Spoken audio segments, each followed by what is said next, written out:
Bienvenidos a La Otra Aventura, un espacio dedicado al mundo de los libros. Queremos agradecer a la librería Rosario Castellanos y al Fondo de Cultura Económica haber recibido hoy aquí a la producción de La Otra Aventura.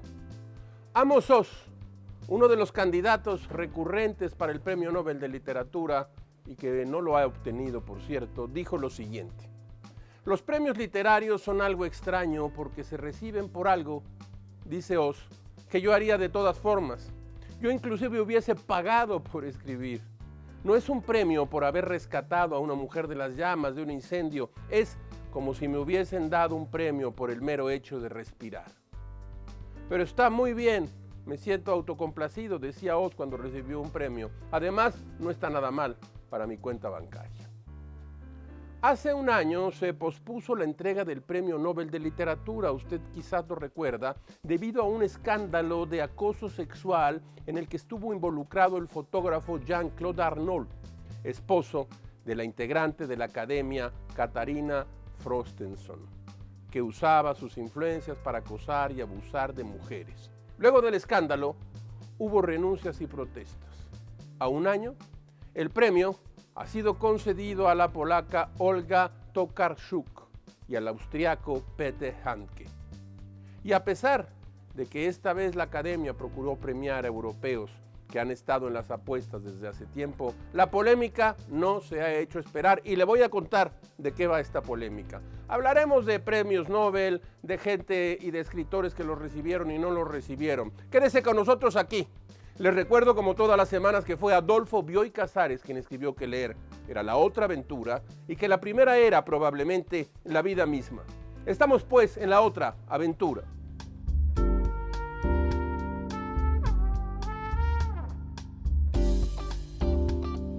Usted lo sabe, el más importante galardón de las letras en el mundo se desprende de una cultura sobornada por las consideraciones políticas, digo yo. El Premio Nobel de Literatura atrae la atención del planeta como un relámpago en la oscuridad. Así se han iluminado los nombres de los ganadores. Ciertamente, la grandeza literaria no puede medirse con instrumentos de precisión, pero hay señales claras de que el canon se ha deteriorado y de que el comité de la Academia Sueca se ha convertido en muchos casos y ha perdido el sentido de las proporciones. Se ha convertido en un gran puchero, diría yo. Todos los premios son falibles, escribió el gran crítico George Steiner. Una y otra vez, la inmortalidad le es concedida a los excluidos. La Fundación Guggenheim le negó una beca a Schoenberg cuando éste se encontraba en el punto más alto de su genio. El alma sencilla que le negó empleo a Einstein en la Academia Suiza murió pacíficamente hace no muchos años.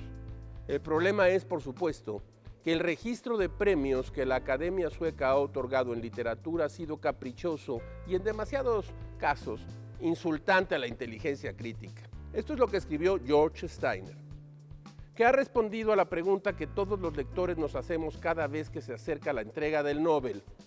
¿Se puede tomar en serio una institución que se ha equivocado muchas más veces de las que ha acertado? Pese a sus pifias, todos los años en octubre el Nobel de Literatura constituye el momento culminante de las letras en el mundo. Hagamos dos breves listas al azar, nada más para poner algunos nombres. Nombro de memoria, primero a quienes no recibieron el premio Nobel: Proust, Joyce, Kafka, Bloch, Lawrence, Pound, Rilke, Pessoa, Borges, Philip Roth. Estos nunca lo recibieron. Del otro lado, y buscando en las listas, transcribo estos nombres. A ver qué opina usted. De quienes sí lo recibieron. En 1908, Rudolf Eucken. En 1917, Heinrich Pontoppidan. En 1926, Gracia de Leva. En 1918, Kurt Gellerup. En 1920, Knut Menson. En 2005, Elfriede Jelinek. En 2007, Doris Lessing. La falibilidad del premio que el comité de la Academia Sueca ha emprendido es muy alta. perder el Nobel se ha convertido en una forma de ganarlo. Es probable que en el futuro a los escritores extraordinarios de grandes ligas les convenga más formar parte del club de los excluidos. Alguna nueva negativa quizás refrescaría al Nobel de Literatura. Tolstoy fue el primer escritor que rechazó el premio, luego Sartre se rehusó a recibirlo en el año de 1964. ¿Quiénes lo recibieron? ¿Quiénes no lo recibieron? Méritos literarios, dinero, fama, grandes ediciones. El premio Nobel.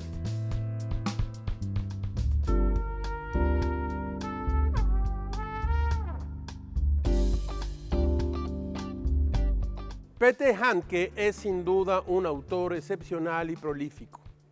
La poesía en la prosa es probablemente su sello distintivo. Cinéfilo de corazón, Handke ha escrito guiones e incluso dirigido.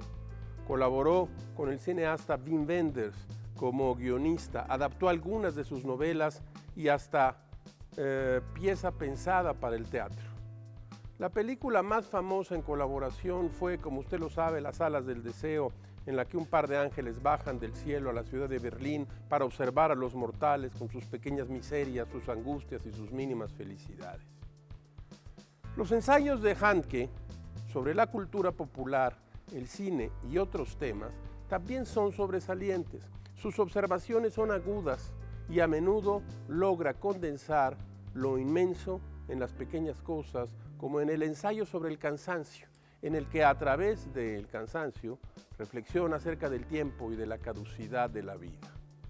Lo que inicia como un cuento poco a poco se transforma en una reflexión sobre el ser y el estar en el mundo. De entre sus muchas novelas, les recomiendo yo las que conozco: La mujer zurda, El miedo del portero al penalti, Los avispones, Carta breve para un largo adiós. Las historias de Handke siempre conducen al lector a un viaje interior, a una reflexión. Y a pesar de su calidad incuestionable, escuche usted, muchos escritores y personajes en este momento de la política se han pronunciado en contra de que le otorgaran el premio. Es más, exigen que se le retire. ¿Por qué? Por defender al exdictador yugoslavo Slobodan Milošević e incluso pronunciar un discurso durante su funeral el 18 de marzo de 2006. Milošević fue acusado de genocidio y crímenes contra la humanidad ante el Tribunal de Crímenes de la Guerra de la ONU en La Haya. Uno de los episodios más cruentos de la guerra de los Balcanes fue la matanza de 8,000 musulmanes bosnios en la provincia de Srebrenica durante julio de 1995. Fue atroz.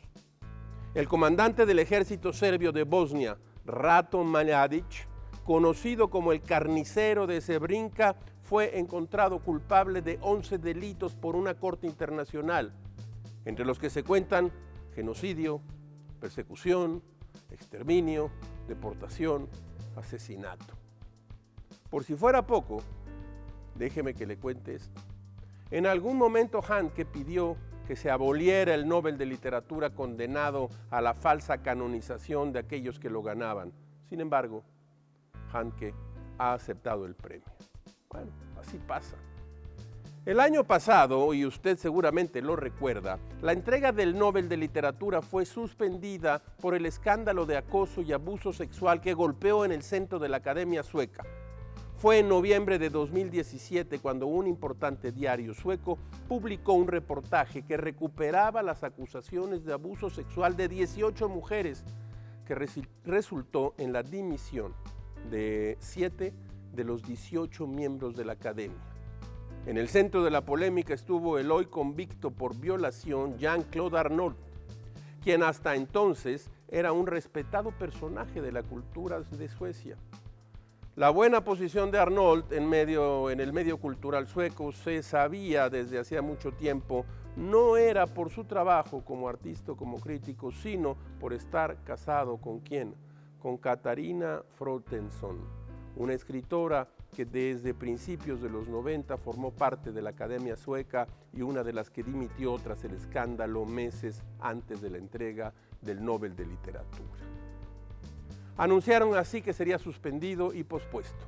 El premio, que debió ser entregado el año pasado, fue recibido hace unos días ¿por quién? Por la polaca Tokarczuk. Creo que así se pronuncia.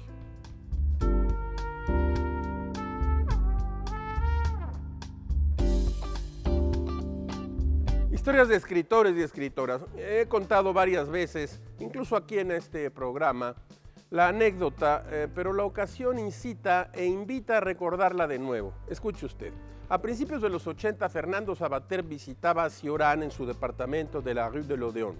En ese tiempo, una hermosa mujer sueca se había acercado a Cioran, al famoso escritor rumano de lengua francesa, diciéndole que quería escribir sobre su obra. A Cioran le encantó la rubia y aceptó su compañía. La llevó a pasear por lugares predilectos, le enseñó las librerías de viejo en las que compraba ediciones raras, en fin, le mostró una parte de su vida. Esa relación terminaría en un escándalo. La mujer hermosa no era una lectora entusiasta, sino, en realidad, una delegada de la Academia Sueca enviada para sondear si Cioran aceptaría el premio Nobel. Cioran montó en cólera, la corrió con cajas destempladas y desde luego se negó a recibir el premio Nobel. Fue así como Elias Canetti ganó el premio Nobel. Esta es una historia de escritores y escritoras.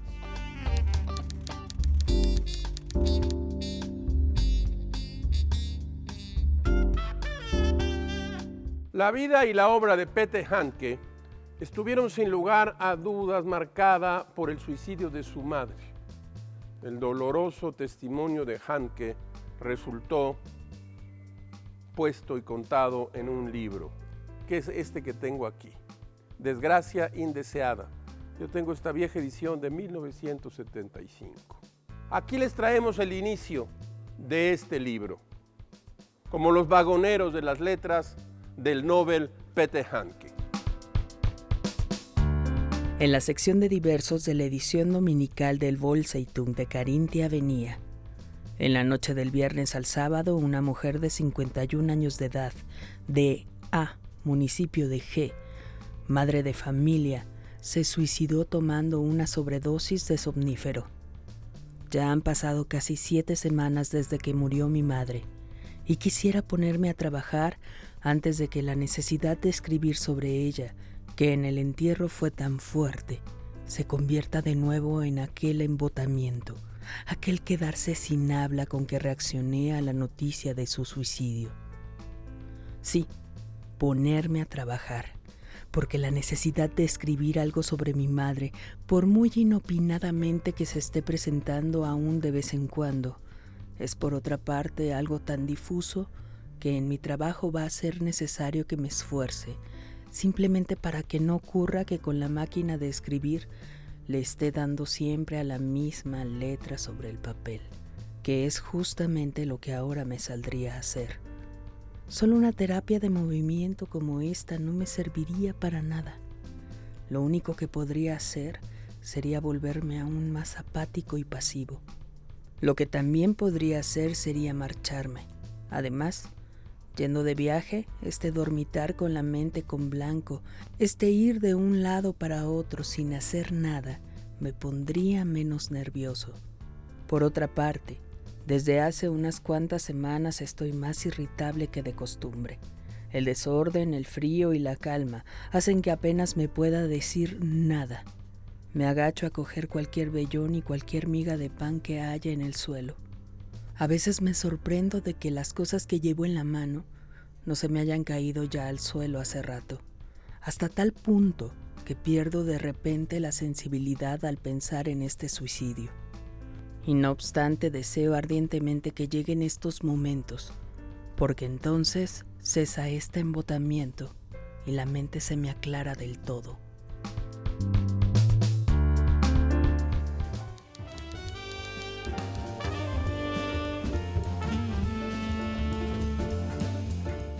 De la mesa de novedades, que en este caso es uno de los anaqueles de la Biblioteca Rosario Castellanos de la Colonia Condesa y del Fondo de Cultura Económica. Daniel Rodríguez Barrón, Retrato de mi madre con perros, Seix Barral.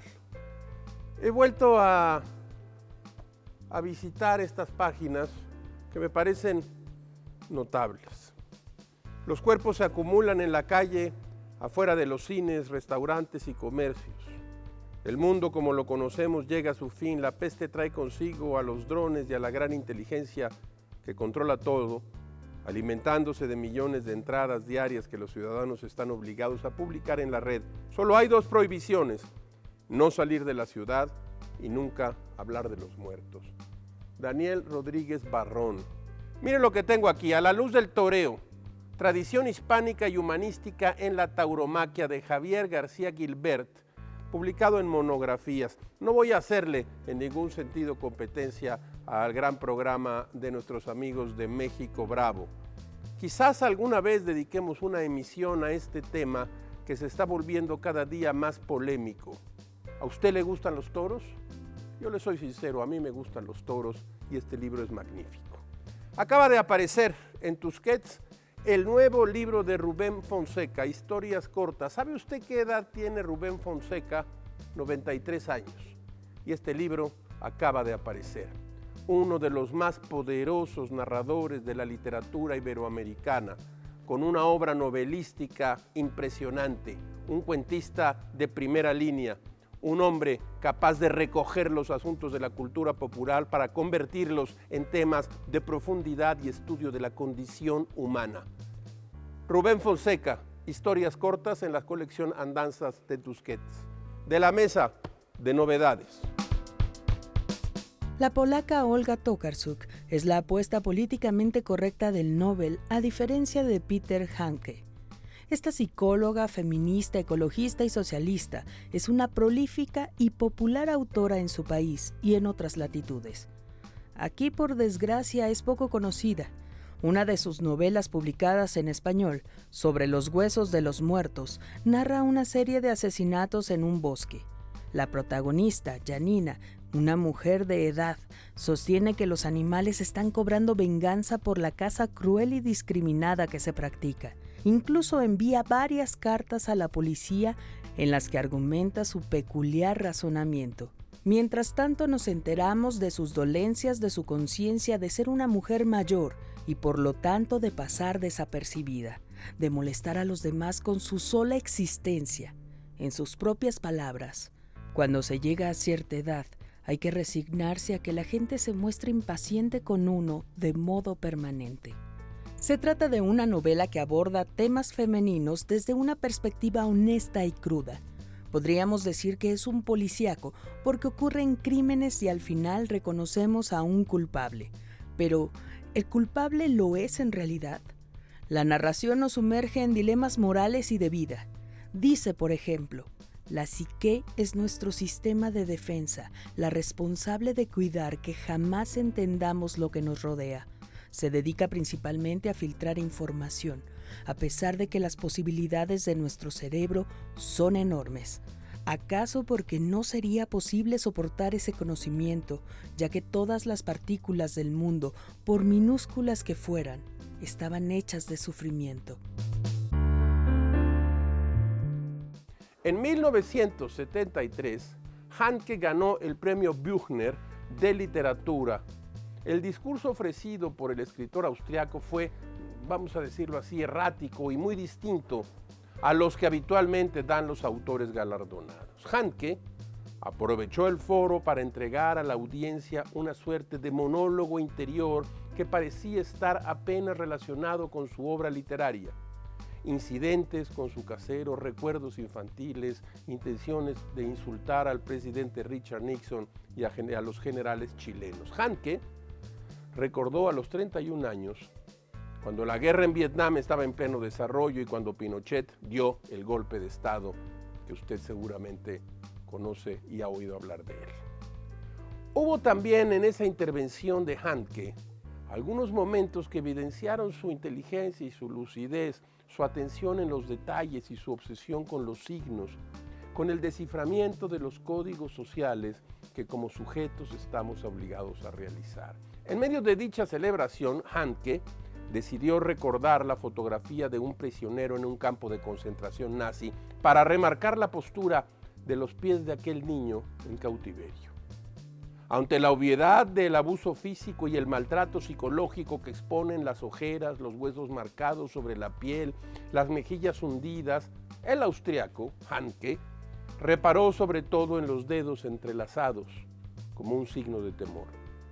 Justamente de estos delicados detalles es que la literatura de Hanke ha nutrido su forma única.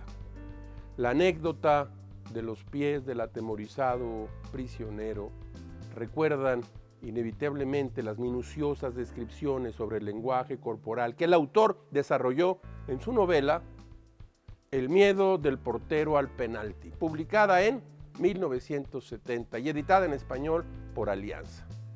El miedo del portero al penalti tiene como protagonista a Josef Bloch, un portero de fútbol retirado que ha sido despedido de su empleo. Ante la falta de ocupación, Bloch comienza a deambular entre cines, autobuses, cafés, bares y hoteles. En la frustración y la incomprensión, Bloch comete un asesinato.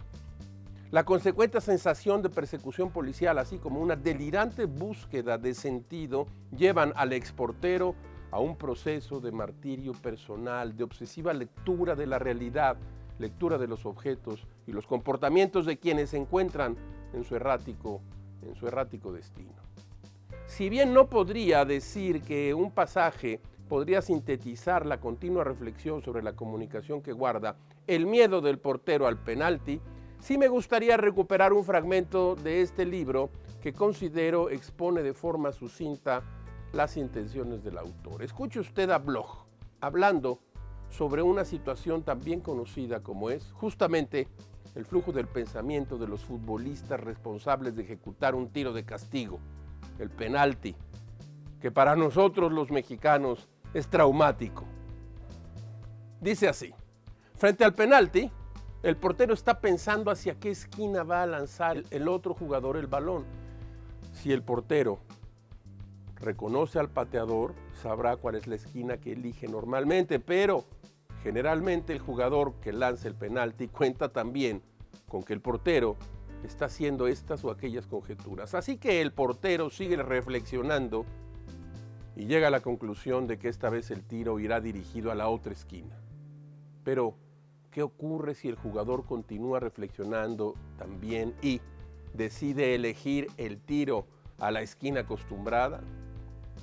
Este pasaje fue llevado al cine con estricta fidelidad por, usted sabe por quién, Wim Wenders, en la adaptación cinematográfica en la que ambos trabajaron en el año de 1972.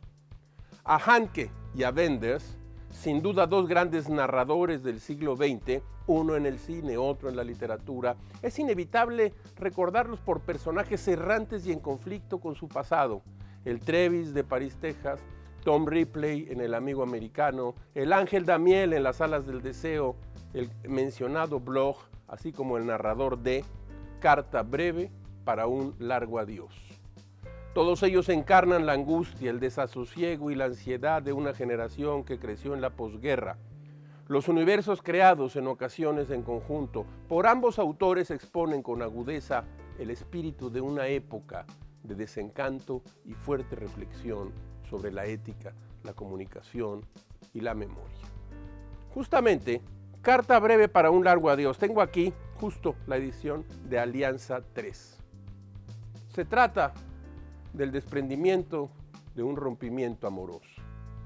Es una poderosa reflexión sobre la memoria, las imágenes, la pertenencia y los afectos entre los erráticos recorridos de su protagonista Hanke. Articula un complejo relato sobre el dolor que supone la incapacidad de cercanía de las parejas y la injusta representación que siempre queda de los hechos pasados por la inútil obsesión de buscarle un sentido y un orden a las cosas. Carta breve para un largo adiós.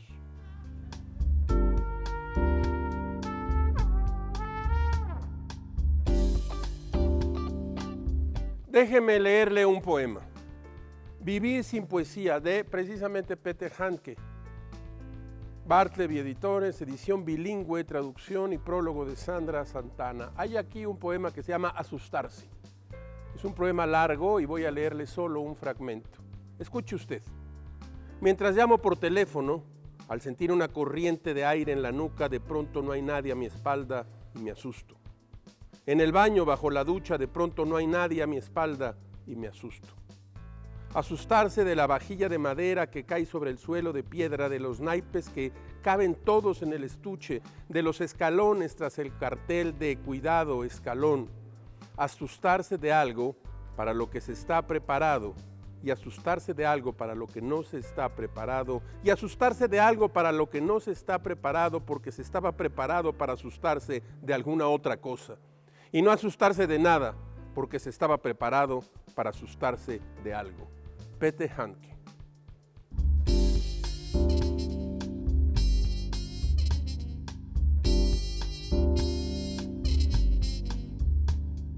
Como todas las semanas, usted encontrará aquí en este espacio que hoy es la librería Rosario Castellanos de la Colonia Condesa, una ventana, un escenario por el que pasan como ráfagas la felicidad de las frases célebres, aforismos, máximas. Escuche usted esta. En ocasiones pienso que el premio de quienes escribimos duerme tímido y virginal en el confuso corazón del lector más lejano. Camilo José Cela. Hemos llegado al final de esta emisión y de esta aventura. Soy Rafael Pérez Gay y los espero la próxima semana. Abres una puerta y detrás de ella aparece un mundo. Eso es un libro.